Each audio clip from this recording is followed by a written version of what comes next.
Hi there, we are the Fjrm Games and we are presenting Be Strong Be the Last, an arcade kart racing game with a peculiar goal to arrive last instead of first.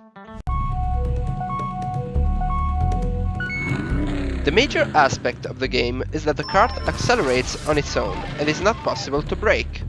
It's only allowed to steer left or right and to drift in order to better face the curves of the track. As in other racing games, it's essential to drive well, since hitting the walls will turn and accelerate the kart in the track's direction.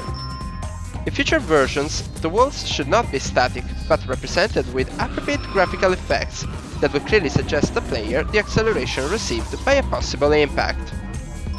Unlike other games of the same genre, in Be Strong Be the Last, the obstacles found on the track must be hit in order to slow down the kart and be surpassed by the others. For these reasons, the obstacle will move and try to avoid the kart chasing them.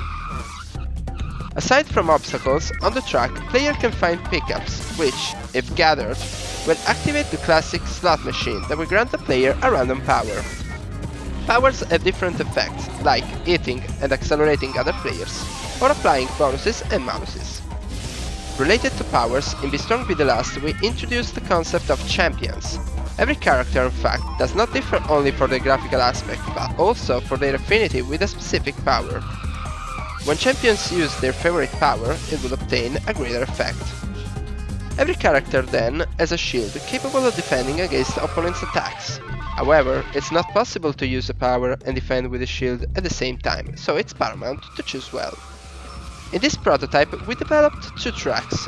The first race was set on a classical track, with emphasis on careful driving, since there are a lot of tight curves traversed at high speed.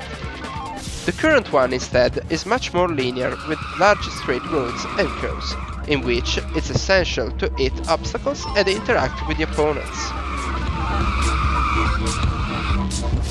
To obtain this kind of gameplay, the track couldn't cycle to the start as usual, because it would have made the track too long and repetitive. To allow multiple laps, we decided to put a portal at the end of the track that will take back the players to the beginning of it. Playtesting with these two very different approaches will allow us to better understand which kind of track is more suitable for this kind of game. Hope you enjoyed the video and thank you for the attention.